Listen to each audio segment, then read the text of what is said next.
बच्चों, आज हम पढ़ेंगे कक्षा 5 का पाठ 10, जो कि 2 कविताएं हैं। पहली है पावस, दूसरी है बूंदें। पहली कविता में वर्षा का मनोहारी चित्रण किया गया है। मेघ गर्जना में मादक संगीत सुनाई दे रहा है। गर्मी के कारण जिन नदियों का जल कम हो गया था, वर्षा से उन्हें अब नया जीवन मिल गया है। चारों ओर हरियाली छाई है। वर्षा ने वातावरण को आनंद से भर दिया है, जिससे पशु पक्षी, वन उपवन, नदी, तालाब और मनुष्य सभी आनंदित हैं। बूंद का आकार बहुत छोटा होता है, परंतु वह हमें बहुत महत्वपूर्ण संदेश देती है। वह दूसरों को शीतलता पहुंचाकर उन्हें प्रसन्न कर देती है। यह सत्य है कि बूंद बूंद से घड़ा भर जाता है। यह प्रक्रिया हमें एकता के बल से अवगत कराने के साथ साथ संचय का संदेश भी देती है। कठिन शब्दों के अर्थ: उज्ज्वल, स्वच्छ, सफ़ेद, मादक, नशीला, उन्मत्त, मतवाला, पल्लव, नया कोमल पत्ता, कलिका, कली, वसुधा, धरती, हरियाली, हरा भरा होना, शीतलता, ठंडक, पपीहा, काले रंग का एक पक्षी, हर्षाना, प्रसन्न करना, पूर्वाई, पूर्व से बहने वाली हवा, इटलाना, नखरे करना, इतराना। अब हम पहली कविता पावस का सरलार्थ करेंगे। रिमझिम रिमझिम सी बूंदें जग के आंगन में आई, अपने लघु उज्ज्वल तन में कितनी सुंदरता लाई। कवि कह रहे हैं कि बूंदें अपने उज्ज्वल शरीर में सुंदरता लेकर इस संसार के आंगन में आई हैं। मेघों ने गरज गरज कर मादक संगीत सुनाया। इस हरी भरी संध्या ने हमको उन्मत्त बनाया। मेघ गरज गरज कर बारिश के आने का संगीत सुना रहे हैं। यह हरा भरा वातावरण हम सभी को मतवाला बना रहा है। आगे है, सूखी सरिताओं ने फिर सुंदर नवजीवन पाया। लघु लहर लहर पर देखो सौंदर्य नाचने आया। इसका क्या अर्थ है? जो नदियाँ सूख गई हैं, उन्होंने वर्षा के जल के रूप में नया जीवन पाया है। वर्षा के कारण उठी छोटी छोटी लहरें सौंदर्य का केंद्र बन गई हैं। वन उपवन पनप गए सब, कितने नव अंकुर आए। वे पीले पीले पल्लव फिर से हरियाली लाए। इसका अर्थ है, बारिश के पानी में वन उपवन पनपने लगे हैं और उनमें अंकुर फूटने लगे हैं। पीले पीले पत्ते फिर से हरे हो गए हैं। अब अपना घूंघट खोले कलिकाएं झांक रही हैं। वसुधा पर मंद हंसी से सुंदरता आंक रही है। इसका क्या अर्थ है? कलियां निकल आई हैं और मंद मंद मुस्कुराते हुए बारिश के कारण धरती पर छाई सुंदरता को निहार रही हैं। वन में मयूर अब नाचे, हंस हंस आनंद मनाए। उनकी छवि देख रही है नभ से घनघोर घटाएं। इसका अर्थ है, वर्षा के काले बादल वन में मोर को नाचते और आनंद मनाते हुए देख रहे हैं। प्रतिपल हम नाचें खेलें, जग जीवन मधुर बनाएं। अपने छोटे से घर में सुख का संसार बनाएं। कवि कह रहे हैं, हम खुशी मनाते हुए अपने जीवन को मधुर बनाएं और संतुष्टि से सुख के साथ अपना जीवन बिताएं। यह कविता सुमित्रा नंदन पंत जी द्वारा लिखी गई है। अगली कविता है बूंद। अब हम इसका सरलार्थ करते हैं। रिमझिम रिमझिम गाती बूंदें, धरती पर हैं आती बूंदें, खेतों बागों मैदानों में हरियाली फैलाती बूंदें। इसका अर्थ है, बरसात की बूंदें रिमझिम करती हुई आकाश से धरती पर आती हैं।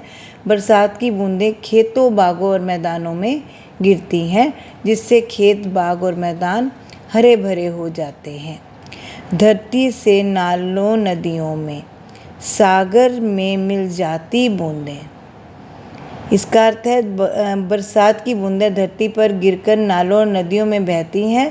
वहाँ से गुजरते हुए वे सागर में मिल जाती हैं। गर्मी से तपते लोगों को शीतलता पहुंचाती बूंदें। गर्मी से परेशान होने वाले लोगों को बूंदें ठंडक देकर आराम पहुंचाती हैं। मेंढक मोर पपीहे कोयल सबका मन हर्षाती बूंदें। बारिश की बूंदें मेंढक मोर पपीहे और कोयल आदि सबके मन को प्रसन्न करती हैं। पूर्वाई के रथ पर चढ़कर इठलाती मुस्काती बूंदें। पूरब की ओर से चलने वाले हवा रूपी रथ पर सवार हो वे बूंदें खुशी से झूमती और मुस्काती हैं। यह कविता रोहिताश्व अस्थाना ने लिखी है। पाठ का बोध। रिमझिम सी बूंदें कहाँ आई हैं? रिमझिम सी बूंदें जग के आंगन में आई हैं। मादक संगीत कौन सुना रहा है? मादक संगीत मेघ सुना रहे हैं। बूंदें हरियाली कहाँ फैलाती हैं? बूंदें हरियाली वन उपवन में फैलाती हैं। रिमझिम बूंदें कैसे आती हैं? रिमझिम बूंदें गीत गाती हुई आती हैं। आगे है लघु उत्तरीय प्रश्न। बूंदें अपने तन में क्या लेकर आई हैं? बूंदें अपने तन में सुंदरता लेकर आई हैं। सागर में मिलने से पहले बूंदें कहाँ कहाँ जाती हैं? सागर में मिलने से पहले बूंदें नालों और नदियों में जाती हैं। बादलों ने संगीत किस प्रकार सुनाया? बादलों ने संगीत गरज गरज कर सुनाया। बूंदें ठंडक किसे पहुंचाती हैं? बूंदें गर्मी से परेशान लोगों को ठंडक पहुंचाती हैं। कलियां किस प्रकार झांक रही हैं? कलियां अपना घूंघट खोलकर झांक रही हैं। जीवन को मधुर कैसे बनाया जा सकता है? आनंद मनाकर नाच गाकर हम जीवन को मधुर बना सकते हैं। दीर्घ उत्तरीय प्रश्न। बूंदों की सुंदरता का वर्णन अपने शब्दों में कीजिए। बूंदों के आने से चारों ओर हरियाली छा जाती है। वे गर्मी में परेशान लोगों को शीतलता पहुंचाती हैं। बूंदों के आने से पशु पक्षी और जीव जंतु खुशी से झूम उठते हैं। अगला है बूंदें हरियाली किस प्रकार फैलाती हैं? बूंदों के आने से नए नए पौधे और पत्तों का जन्म होता है। पेड़ों को नया जीवन मिलता है। इस प्रकार धरती पर हरियाली छा जाती है। वनों और उपवनों में वर्षा से क्या परिवर्तन आया है? वर्षा ऋतु के आने से वन उपवन विकसित हो गए हैं। उनमें नए अंकुर आने लगे हैं और पीले पीले पत्ते फिर से हरे हो गए हैं। वर्षा ऋतु में लोग मतवाले क्यों हो रहे हैं? वर्षा ऋतु के आने के कारण गर्मी का प्रकोप कम हो गया है। चारों ओर खुशियों का माहौल है, इसलिए लोग मतवाले हो रहे हैं। भाव स्पष्ट कीजिए। वन में मयूर अब नाचें, हंस हंस आनंद मनाएं। वनों में मोर हंसकर और नाचकर अपना आनंद प्रकट कर रहे हैं। पूर्वाई के रथ पर चढ़कर इठलाती मुस्काती बूंदें। पूरब की ओर से चलने वाले हवा रूपी रथ पर सवार हो बूंदें खुशी से झूमती और मुस्काती हैं। अर्थ ग्रहण संबंधी प्रश्न। सही उत्तर पर सही का निशान लगाइए। वन उपवन पनप गए सब, कितने नव अंकुर आए। वे पीले पीले पल्लव फिर से हरियाली लाए। वन उपवन पनप गए का अर्थ है जंगल और बगीचे विकसित हो गए हैं। नव अंकुर आए का अर्थ है बीजों से नए पौधे निकले हैं। पीले पीले पल्लव का अर्थ है नए पीले पत्ते। पद्यांश पढ़कर प्रश्नों के उत्तर लिखिए। धरती से नालों नदियों में सागर में मिल जाती बूंदें, गर्मी से तपते लोगों को शीतलता पहुंचाती बूंदें। बूंदें किस किस में मिल जाती हैं? बूंदें नालों नदियों और सागर में मिल जाती हैं। गर्मी से लोगों को राहत किससे मिलती है? गर्मी से लोगों को राहत बूंदों की शीतलता से मिलती है। बूंदें शीतलता कैसे पहुंचाती हैं? बूंदें शीतलता वातावरण को ठंडा करके पहुंचाती हैं। व्यवहारिक और परिस्थितिजन्य भाषा, भाषाई घटक, विलोम लिखिए। लघु दीर्घ, सुंदर बदसूरत, छोटा बड़ा, सुख दुख, गर्मी सर्दी, निराशा आशा। भाववाचक संज्ञा में बदलिए। लघु लघुता, मधु मधुरता, मानव मानवता, मादक मादकता, एक एकता, योग्य योग्यता। निम्नलिखित पुनरुक्त शब्द का वाक्य में प्रयोग कीजिए। पीले पीले, पेड़ों पर पीले पीले फूल खिल गए हैं।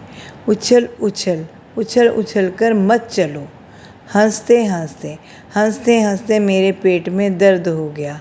धीरे धीरे, चिंता मत करो, धीरे धीरे सब सही हो जाएगा। सही विकल्प पर सही का निशान लगाइए। मेघों ने गरज गरज कर मादक संगीत सुनाया। में विशेषण शब्द है मादक। लघु लहर लहर पर देखो, सौंदर्य नाचने आया। में संज्ञा है सौंदर्य। प्रतिपल हम नाचें खेलें, जग जीवन मधुर बनाएं। में सर्वनाम है हम। उनकी छवि देख रही है, नभ से घनघोर घटाएं। में क्रिया है देख रही हैं। दिए गए मुहावरों का वाक्यों में प्रयोग कीजिए। रात दिन पसीना बहाना। राम ने दिन रात पसीना बहाकर महल खड़ा कर लिया। छक्के छुड़ाना। T20 के मैच में भारत ने पाकिस्तान के छक्के छुड़ा दिए। आसमान छूना। आज के समय में महंगाई आसमान छू रही है। रुआं रुआं फड़कना। उसका रुआं रुआं फड़कने लगा। बच्चों, आशा है आपको ये पाठ समझ में आ गया होगा। तो मिलते हैं अब अगली वीडियो में। तब तक के लिए गुड बाय।